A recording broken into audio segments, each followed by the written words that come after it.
We have been married for about 5 years. We are still quite active, enjoying our time together a few times a week. Donna has long dark hair, green eyes, and a beautiful face. Her appearance often draws attention. We have gradually settled into a routine, but it still gets enjoyable at times, at least for me. Well, my wife had just left for work that morning. She started working about a year ago at a large printing and advertising company in the area. She was responsible for the final approval of all the originals that were to be printed. I worked in the city's planning department. Our boss was in the hospital for surgery and told us to work from home for the next week. He would email if he needed anything. This arrangement suited me just fine. As I was heading downstairs for some coffee, I stepped on a dog bone left on the stairs. Our dog Ralph is about as messy as I am. I twisted my ankle a bit and decided to return to the bedroom to tend to my injured foot. I approached the edge of the bed and looked into the bottom drawer of the dresser. Deep inside, I found what I was looking for, 2 elastic bandages to wrap my ankle. I grabbed both, but one slipped from my hand and rolled under the dresser. Cursing loudly, I bent down to retrieve the roll and put a little pressure on my ankle. I knew it wasn't good, but I wasn't planning on running any races anytime soon. When I looked under the dresser, my life changed forever. The first thing I noticed was a large envelope taped to the underside of the drawer. My curiosity was piqued, and I reached out to check its contents. My fingers touched the envelope's flap, and I slipped my hand inside. I grabbed 3 DVDs and pulled them out. Along with them was another smaller envelope labeled Photos. Do not bend. Feeling bewildered and unsure of what to do, I just stared at the DVDs and the envelope. Finally, I opened the envelope first. What I saw was, to say the least, shocking. The first photo was of my wife in a compromising situation. She was smiling in a way that suggested she was enjoying it. The following photos were taken in quick succession, capturing the same scene from different angles. The next 50 or so photos depicted my wife in various similar scenarios. In each photo, Donna looked very lively and was smiling. The faces of the other individuals were not visible, only their physical presence was evident. The quality of the photographs and prints was excellent. That's when I remembered she worked at a professional printing company. The furniture in the photos also seemed oddly familiar to me. She must have done this at work, I said to myself aloud. In the envelope was also a disc labeled Hot Photos, Keep. I took the disc and the other materials to my home office in the next room. I turned on the computer and instantly received 3 emails, 2 from my boss and 1 from my wife. Ignoring the emails from my boss, I opened my wife's message. She wrote that she would have to work late, at least until 8 in the evening. I replied, saying it was no problem and that I would save her some dinner. She thanked me and mentioned she had meetings all day. Now, knowing this, I understood why she had been coming home from work later than usual. I inserted the disc and pulled up the file list. I was shocked to see the number of images on the disc, over 300 photos. I opened the first one, and my heart nearly stopped. The photo showed her in an intimate situation with 2 men. The photos seemed to have been taken by a third person, as the angles kept changing in subsequent images. The printed photos I had seen earlier appeared to be just snapshots from this collection. The images on the disc told a different story. I counted 12 different men, all young, and some looked familiar. It was then that I clicked on image number 155. I recognized Stephen Allen from the company where Donna worked. The photos showed that he was with my wife while another young man was engaged with her. Donna's expression revealed her intense desire. From the background, I recognized their workplace's dining area and realized what was happening. I clicked on a few more images, and my heart nearly stopped. There was a picture of my wife in our bed at home, surrounded by 3 young men. In the last photo of this series, Donna was with a 4th person, possibly the photographer, receiving his attention as well. One thing I noticed for the first time was how much my wife enjoyed these encounters. Based on what I saw in the photos, she was very enthusiastic. Then I glanced at the DVDs, feeling a mix of emotions. Curiosity got the better of me, and I had to find out more. I took out the disc with pictures and inserted the DVD labeled Compilation. It was exactly what the title suggested. For the next hour, The video showed my wife engaged in various activities with numerous people. Some scenes seemed repetitive, but there was enough variety to make me feel overwhelmed. Could this really be my wife? Did I truly know who she was? Feeling the need to clear my head, I decided to go for a walk. My phone rang, startling me. It was my wife. "Hi, honey, could you make sure the dog is walked and fed later? I won't be home until around 10 tonight," she said casually, without the slightest hint of deceit. "Don't worry, Donna. I take care of Ralph without you having to ask. But I thought you said you'd be home by 8, and now it's 10? I asked my wife. "I just need to finish this project for the SOAR account, and I'll be home right after that," Donna said, sounding a bit flustered. "Remember, I'm home all week because of Mr. Jones' surgery? Don't worry, I'll be here to help you all week," I replied, trying to keep my voice calm and supportive.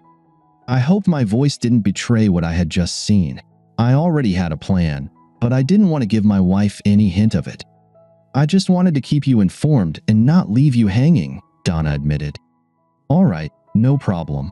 I love you and hope you finish up soon and come home," I said to my wife. I emphasized the word finish, but I don't think she noticed. She said goodbye and told me to be ready for some fun later. But now I knew she had been unfaithful at work, and I was determined to find out once and for all why and with whom, and to put an end to it. I took a small backpack and loaded it with all the photos, picture discs, and DVDs. I also brought a digital camera. In the bag, I had large plastic zip ties, a ski mask, several scarves for blindfolding, and a small .22 caliber pistol just in case.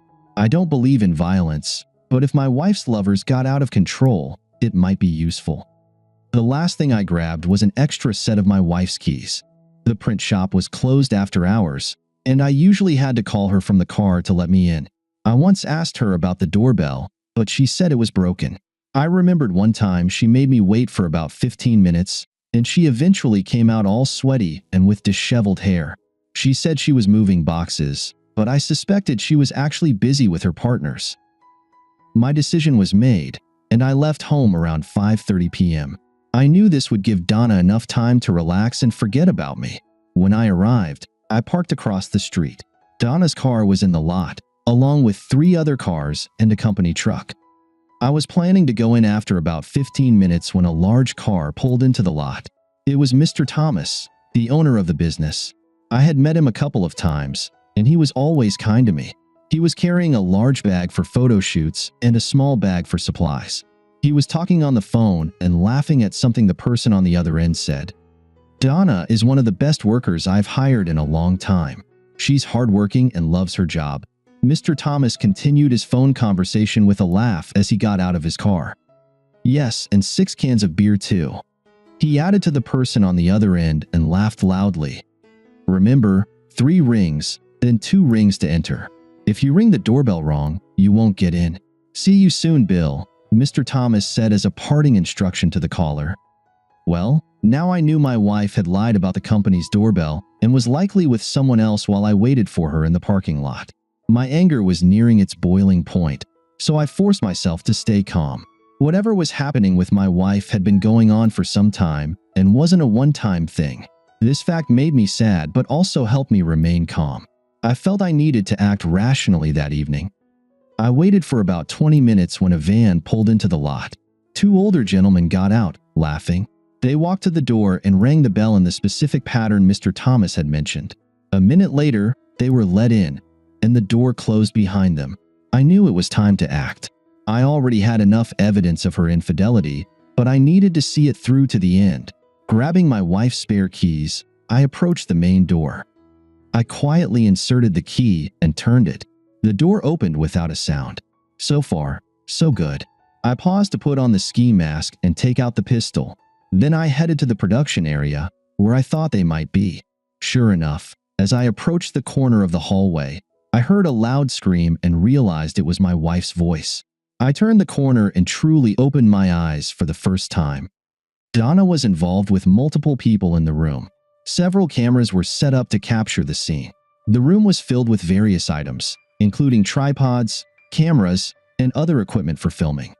While it wasn't necessary, I calmly took out my digital camera and began filming from the side. No one noticed me. They were all too involved in the action.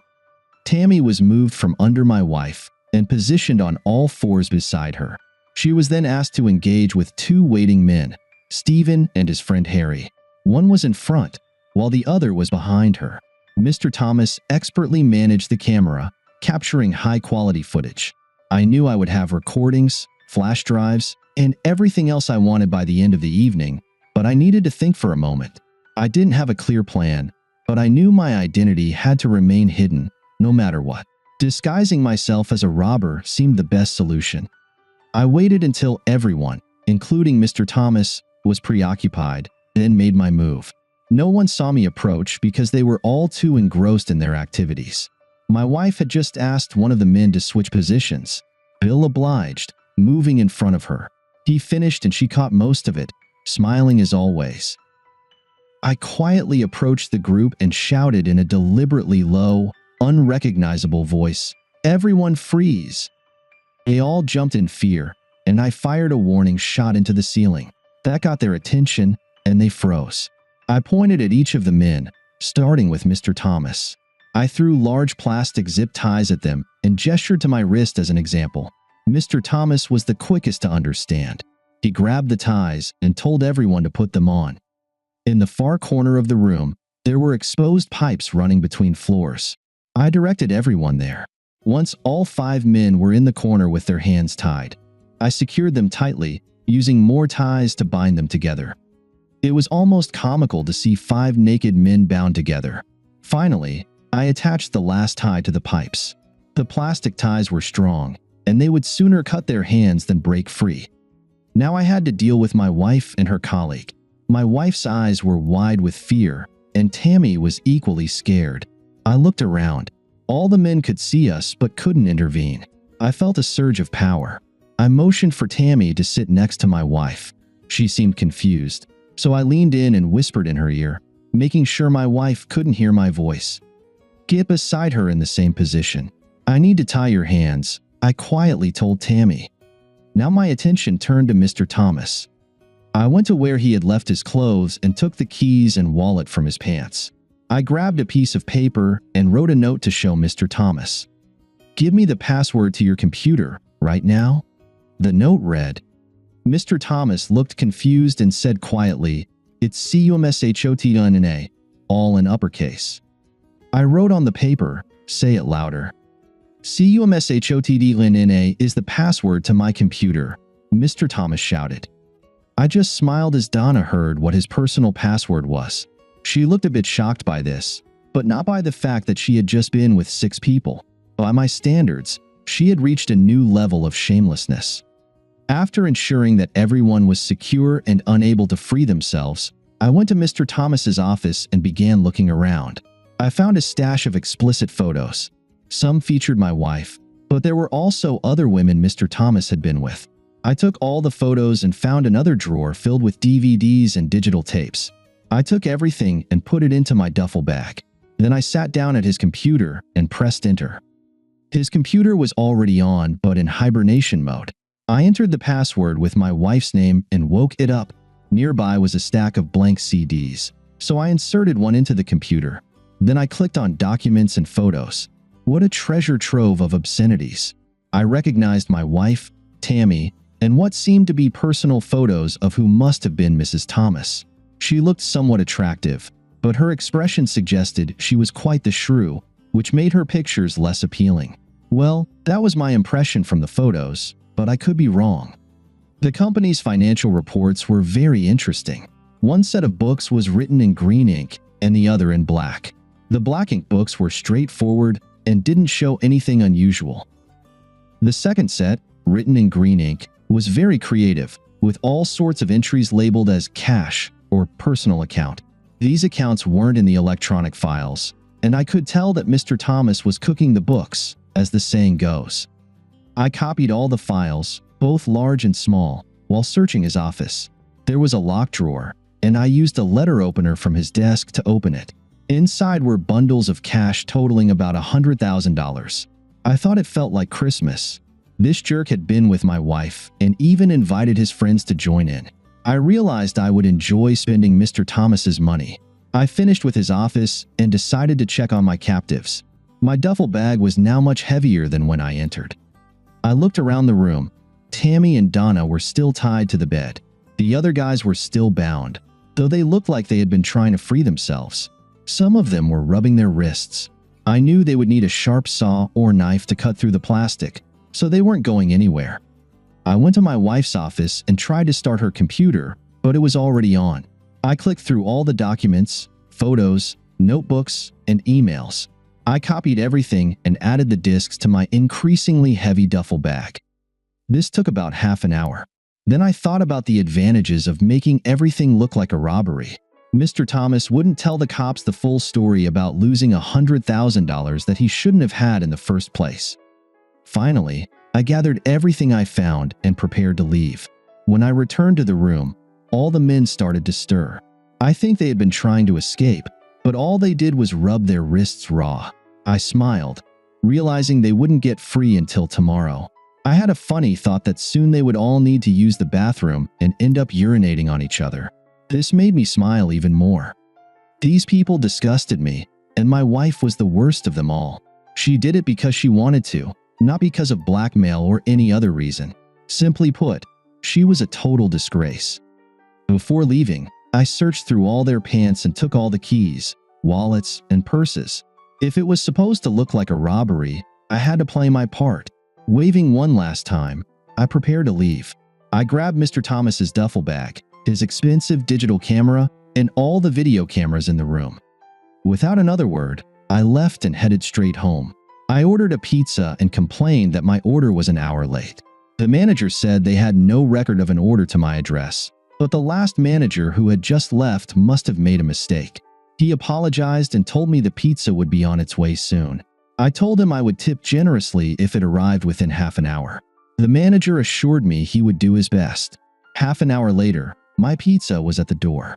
This was for my alibi in case I was later questioned about what happened at my wife's company. I started eating pizza and reviewing all the files from Donna's and Mr. Thomas's computers on my own computer. I discovered that Mr. Thomas wasn't entirely honest with the tax inspector. He was also framing his wife, who actually owned the business. It turned out he was involved with at least 6 different women at the same time. Each of these women had separate files with photos, video clips, old emails, and vital information.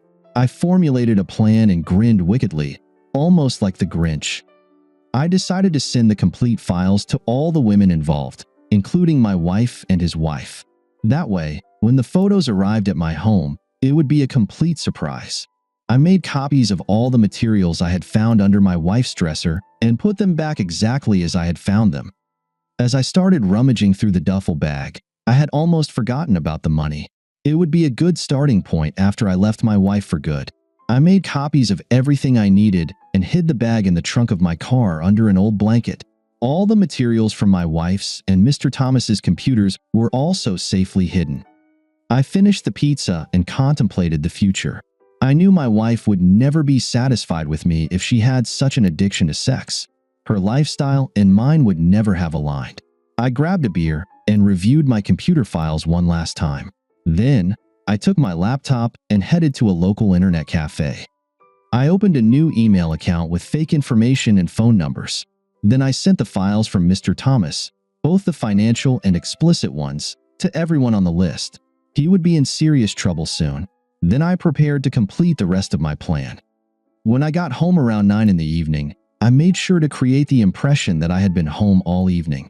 I opened our shared email account and found the files, videos, and photos that I had anonymously sent to myself. I also added a few of my own snapshots, taken with a digital camera before anyone knew I was there. This way, evidence of my involvement in the robbery of an innocent business wouldn't fall into the hands of the police. I called my wife's cell phone several times, leaving voicemails that we needed to talk immediately. My tone was very irritated, and I knew that call records and voicemail contents would be reviewed later. I really wanted to cover my tracks. At 10:30 p.m., I called my wife's cell phone again and said we needed to talk, right now. "Donna, you're half an hour late. I don't believe what was sent to our computer via email. You better call me now," I said, trying to sound very annoyed. If I don't hear from you by 11, I'll go to your workplace and find you myself. Damn it. You need to seriously explain why you were in very compromising positions, naked with several men, I added for good measure. I had been angry earlier, but now I accepted the truth, and I just felt sad. I really loved my wife, but she was no longer the woman I married. That woman was lost somewhere, and I didn't know the person she had become. When I got home, I changed clothes, preparing for 11 p.m. I knew they would still be at the company, and I needed to put on my best acting performance. At 11 o'clock, I got into my car and drove back to my wife's company building. I parked right in front of the entrance and got out. I started ringing the doorbell, pressing it in quick, sharp bursts. Using the coded ring pattern to gain entry after hours was pointless. I rang the bell 6 or 7 more times, waiting for something. Then I used my wife's key to enter the building. "Hey, Donna, are you here?" I called out loudly as I approached their play area. I started making my way to the area where I knew they would be. I could just imagine my wife still tied to the bed, hearing me call for her. I rounded the corner and heard the men calling out to me. "Help us, we've been robbed and tied up," they shouted in unison. I looked at them for a second, then turned towards the bed in the studio where my wife and Tammy were still tied. I ignored the men and walked up to my wife. "What the hell is going on, Donna?" I asked, trying to sound both hurt and angry.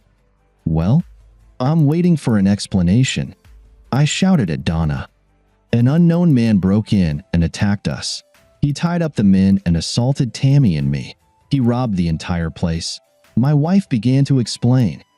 I didn't think she suspected that I knew the rest of the story. "Oh my God, I need to call the police," I responded. The men in the corner, Donna and Tammy, judging by their expressions, didn't think this was a good idea. However, they couldn't tell me that because it would poke holes in their story. I went to the phone and called the police. I told them that someone had broken into my wife's company building, assaulted my wife, and robbed the place. I gave them the address, and they said they would be there soon. I walked back to my wife and looked her in the eyes. "Someone sent me photos and videos of you having sex with several other men. They actually sent a clip and photos from right here. You're begging that guy over there." I pointed at a very embarrassed Billy. I started yelling at Donna for added effect. Deep down, I really needed to vent my feelings, and she was bound, a captive audience. "Whose seed is in your hair and on your face, Donna?" I asked as she lowered her head to avoid looking at me. "Is this robbery just a ruse to avoid getting into trouble with me? Save those tricks for the divorce court. I'm done with you, crap." I really shouted at her. Now I was furious, wondering how she could explain more than 300 photos of her with other men, not to mention the videos. I ignored the pleas of everyone present and walked over to where all the men were tied to the pipe in the corner. "You, Mr. Thomas, and you, and you, and you, all of you were in the photos and videos sent to my home," I said, pointing to Mr. Thomas, Stephen, Harry, Tommy, and Billy. "You all had sex with my wife just a few hours ago." I shouted at them. They all looked away, avoiding eye contact. The doorbell rang, and I knew the police had arrived. It was time for some serious acting. I went to the door and let the officers in. "Hello, I'm Bobby Adams. I just called you. I came to check on my wife because she was over an hour late coming home. I received some disturbing emails concerning my wife and this company around 9 o'clock this evening. Using my wife's spare work keys, I entered after knocking and getting no response. There were cars in the parking lot, including my wife's. She told me the doorbell was broken, so I knocked. Come to think of it, why did the doorbell work for you just now but not for me?" "My wife said it wasn't working," I added, with suspicion in my voice. "I'm not sure who, but someone also emailed me photos, financial information, and the clip filmed here earlier. You might want to see them before you ask for their story." I asked my wife, but she just said they were robbed. Personally, I think it has something to do with the stuff sent to my home computer. "I'm done with this for tonight, gentlemen.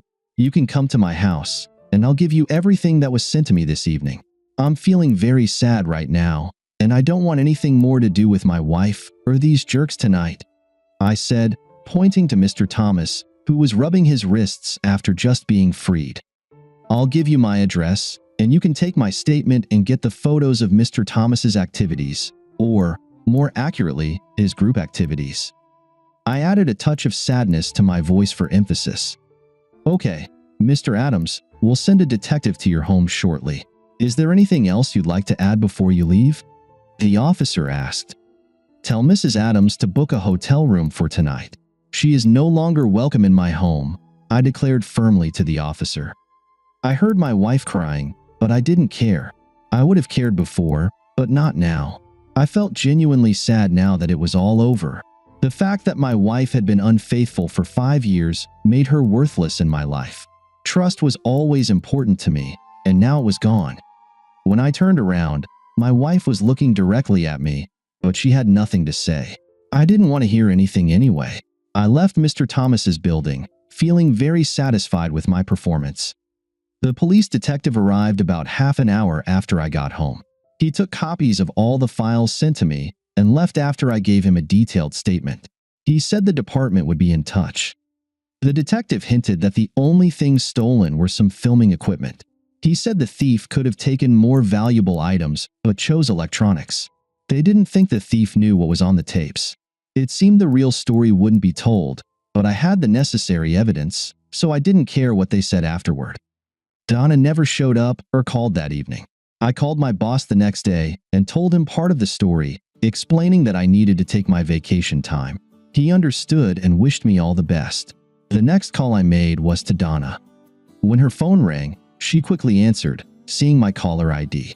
She very quietly said, "Hello, and let me speak."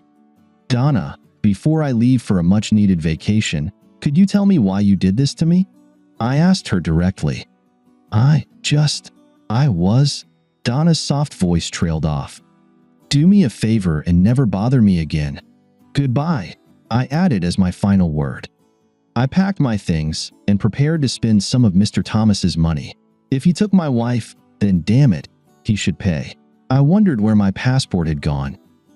Mr. Thomas was charged with embezzling money from his wife's business. The records I emailed would land him in jail for tax evasion, if not more. I was told his wife was in the process of divorcing him and had fired him. I also filed a counterclaim for alienation of affection and other legal issues, and won a substantial settlement. All the other women I emailed were furious and found themselves in trouble. I don't think their husbands were too happy to see their wives with Mr. Thomas in vivid digital quality. He really did have a good camera, now mine by the way. Some of them filed lawsuits over the published photos. All the materials became court evidence and were quickly made public. It was a huge scandal for quite some time, as the case dragged on in court for over a year. Our divorce was finalized about 2 months after that dreadful night when I went to Donna's office. All the people involved left town, including my wife. I'm not sure where she is now, but I imagine she's still involved in the same activities. Some things never change. Now, I'm with other women, watching the tapes from Donna and Mr. Thomas's collection. I just tell these women that I enjoy amateur videos. Occasionally, I play the tapes of my wife during those group encounters. They all seem to enjoy it, especially after I take out my frustrations on them, and they always come back for more. P.S. If it were up to me, I'd start the story like this. Once upon a time, there was a man named James Lockbond, known to the world as Bobby Adams. This story, as absurd as it is amusing, is meant solely for the entertainment and enjoyment of esteemed listeners. Thank you for listening until the end.